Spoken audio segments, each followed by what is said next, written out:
In this video, I'm gonna teach you how to create a Grubhub driver account. It's a very easy process, so make sure to follow along. In this video, I'm gonna give you easy to follow instructions on where to find the option to sign up to become a Grubhub driver. To do this, I recommend that you go over to the driver.grubhub.com website through a web browser. You will be able to start it here, but you can also open the Google Play Store if you are on Android, or the App Store if you are on iOS, and look for the driver app for Grubhub. When you go over to the website or you download the mobile app, you will be able to start the sign up process. So as you can see, you will be able to choose a state. So browse through the list of states, and once you find the one that you want to drive in, you will be able to choose the city. So browse through all of them here. And once you find one that you would like to deliver on, you will be able to select it and start this process. So I'm just going to choose one here and then select next.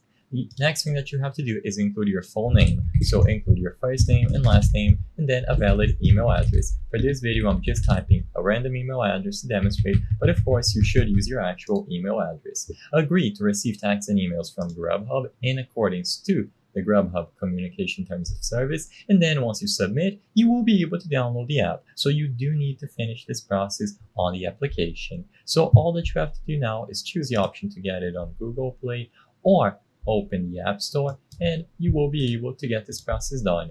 You will be able to download the latest version of their mobile app, as you can see, Grubhub for drivers, and sadly I won't be able to demonstrate this process in full, but if you have the latest version of the app, you will be able to use the email address and password that you selected to set up your account and start making deliveries. There will be a small background check, so make sure that you go through the required steps if they ask you to verify your background, and afterwards you will be able to do flexible scheduling, choose where you want to deliver, and so on.